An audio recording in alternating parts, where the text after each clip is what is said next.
Salut à tous, j'espère que vous allez bien. Aujourd'hui, nouvelle vidéo très importante dans laquelle on va aller analyser le marché des crypto-monnaies, mais en prenant du recul sur la situation. J'ai plusieurs graphiques ultra importants à vous présenter qui en disent long sur ce qui pourrait se passer dans les prochaines semaines, voire les prochains mois pour le Bitcoin et pour les crypto-monnaies en général. On ira aussi voir rapidement ce qui se passe sur du plus court terme pour le Bitcoin, mais là je passerai très rapidement parce qu'on n'a pas grand chose à dire. Et enfin, on ira voir aussi les graphiques du S&P 500 et du Nasdaq parce qu'ils peuvent aussi nous donner des indicateurs très forts sur ce qui pourrait se passer dans les prochaines semaines, voire les prochains mois, et qui pourrait bien entendu toucher les crypto-monnaies.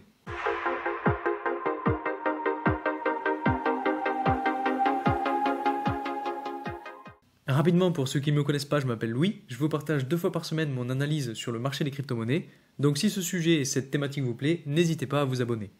Je vous rappelle aussi que vous avez en description mes liens pour mon canal Telegram ainsi que pour mon compte Instagram, dans lesquels je vous partage en avant-première quelques petites exclusivités, donc si ça vous intéresse, n'hésitez pas à aller les rejoindre. Aussi, je me dois de vous dire que tout ce que je vous partage en vidéo n'est pas à prendre comme un conseiller en investissement, je ne suis pas un conseiller financier, donc surtout faites bien vos propres recherches et votre propre analyse avant d'investir dans quoi que ce soit. Ceci étant dit, passons à l'analyse de la courbe d'évolution du prix du Bitcoin. Donc comme je vous l'ai dit en intro de vidéo, on va être sur du long terme et donc on a des chandelles ici qui représentent un mois. Vous voyez, on a sur le graphique en entier le dernier bull run, le dernier all-time high et la dernière grosse correction du bear market.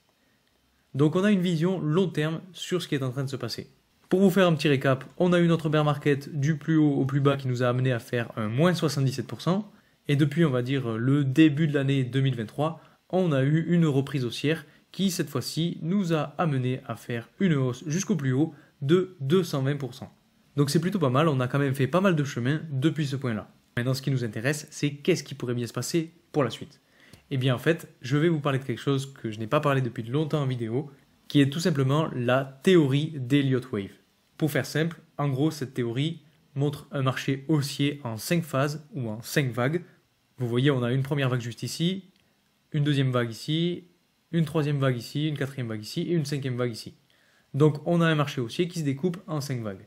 Et en fait, cette poussée à la hausse, ou en tout cas cette théorie d'Elliott Wave, pourrait être identifiable actuellement sur le prix du Bitcoin. Vous allez voir, on va les tracer ensemble. Si je pars du point le plus bas du bear market, que je continue à la hausse, on a notre première vague juste ici. Ensuite, on a eu une correction qui est donc la deuxième vague d'Elliott Wave. Ensuite, on a eu une poussée à la hausse pour aller chercher les 50 000 $ quasiment avec une troisième vague. Et maintenant, on attend notre quatrième et cinquième vague. Et en fait, si j'essaye de le tracer, on pourrait potentiellement avoir une quatrième vague qui vienne chercher ce niveau autour de 40 000 $ ou encore plus bas autour de 38 000 $, et une cinquième vague qui nous amène chercher les plus hauts sommets historiques pour le Bitcoin autour de 70 000 $. Vous voyez, autour de 70 000 $, on a une grosse zone de résistance qui est identifiée juste ici dans ce canal en bleu, et donc notre cinquième vague d'Elliott pourrait nous amener jusqu'ici. Alors vraiment, la question qui nous pend aux lèvres en ce moment, c'est cette fameuse quatrième vague. Si je zoome un petit peu plus, on ne sait pas en fait où pourrait s'arrêter cette quatrième vague, et même si on l'a déjà passée ou pas. Et donc, comme je vous le disais dans ma dernière vidéo d'analyse de marché, pour moi, on va avoir une correction qui serait donc cette quatrième vague du cycle et qui pourrait nous amener à un très beau rebond. Et vous voyez, ce serait en fait pas mal et je trouve que ça correspond assez bien puisqu'on pourrait potentiellement avoir la fin de cette quatrième vague d'Elliott autour du halving et ensuite, une fois qu'on a passé le halving, avoir une évolution à la hausse, un petit peu comme ce qui s'est passé lors des derniers cycles. Et donc pour ça, on va justement aller voir ce qui s'est passé lors des derniers cycles. Et alors vous voyez, on a un graphique ultra simple qui nous explique les choses assez bien. On a à chaque fois donc les halvings identifiés avec les lignes bleues juste ici, ici et ici. Et on a donc nos différents cycles de 2016, de 2020 et 2024. Donc je vous le rappelle, ce sont toujours des cycles de 4 ans. Donc on a notre fameux bear market identifié ici, on en sort, on a notre halving et ensuite on a une belle poussée à la hausse. De la même façon en 2020, notre bear market, une poussée à la hausse, un halving et une seconde poussée à la hausse. Et actuellement, vous voyez, on est sorti de ce bear market, on a eu une poussée à la hausse avec nos fameuses 3 premières vagues du cycle d'Elliott et ensuite on a notre halving qui arrive. Donc il est possible qu'on ait un petit peu comme en 2016 une évolution à la hausse qui s'arrête lors du halving et qu'on ait en fait une correction avant vraiment de repartir Et cette correction en fait correspondrait donc à la 4e vague du cycle d'Elliott, pour ensuite exploser à la hausse et faire comme les cycles précédents pour avoir notre fameux bull run. Et bien entendu, pour moi, quand on sera à ce niveau-là, aux alentours du dernier all-time high, vers les 70 000 $, ce sera que le début, puisque vous voyez, on sera aux alentours potentiellement du 1er septembre 2024 si on suit les vagues d'Elliott. Et donc, comme vous le savez, le bull market ne dure pas que quelques mois, il dure bien évidemment plus de temps, et donc il pourrait nous amener à des niveaux encore plus hauts pour aller justement chercher cette ligne de tendance haussière qui, je vous l'explique en fait, correspond à la ligne de tendance haussière formée par les 2 derniers all-time high.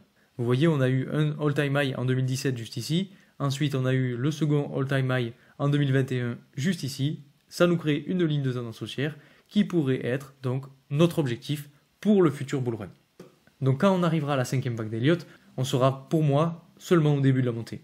Et en fait, ça ne m'étonnerait pas de voir une espèce de zone de stagnation autour de ce niveau-là, puisque on le sait, c'est un niveau de résistance qui est ultra fort, ultra puissant, et qui peut donc faire batailler le prix. Donc on verra bien comment ça se passe à ce niveau-là, mais maintenant, aujourd'hui, en tout cas pour le plus court terme, ce qui nous intéresse, c'est jusqu'où pourrait aller donc cette fameuse 4e vague d'Elliott. Donc vous voyez, sur du plus long terme, c'est pas vraiment impactant. On n'a pas grand-chose de très important puisque on est déjà autour de 43 000 $. Donc si on descend jusqu'à 38 000 $, ça va pas faire grand-chose. On aura une petite évolution à la baisse. Si je le mesure, on fera du 15%. Mais sur du plus court terme, bien évidemment, ce sera plus impactant. Donc quand on regarde les choses sur du long terme, c'est pas très grave. Mais si on les regarde sur du plus court terme, bien évidemment, ça peut faire un peu plus peur. Avant de passer à l'analyse sur du plus court terme du prix du Bitcoin, je voulais aussi vous présenter ce graphique-là. Alors c'est un graphique que j'ai aussi trouvé sur Twitter et qui m'a un petit peu tapé dans l'œil puisque vous voyez en fait, il présente une espèce de pattern en head and shoulder inversé avec donc une ligne juste ici, la première épaule ici, la tête ici et la deuxième épaule ici. Et en fait, quand on regarde ce graphique, on voit que si on compare avec la théorie d'Elliott que je vous ai présentée, on a donc notre 4e vague d'Elliott qui pourrait être identifiée ici et donc une 5e vague qui nous amènerait aux alentours des 60 ou 70 000 $. Et que ensuite, une fois qu'on ait fini donc cette 5e vague d'Elliott, on ait une grosse correction qui nous amène donc chercher le bas de la première correction du dernier bull run. Et donc cette correction, si on essaye de le mesurer sur le graphique, elle est assez puissante puisque si on va jusqu'ici, donc autour des 60 000, et qu'on corrige jusqu'au bas du dernier bull run, on aurait une correction de quasiment 50%. Donc c'est une correction qui, si elle arrive, peut faire très très peur et très très mal à beaucoup de personnes. Si ça arrive, il y a beaucoup de personnes qui vont se dire ça y est, le bull run est terminé, on reverra plus Bitcoin autour des 70 000 ou des 100 000, etc. Toutes les prédictions vont être erronées et fausses et généralement c'est aussi ce qui arrive, donc pourquoi pas.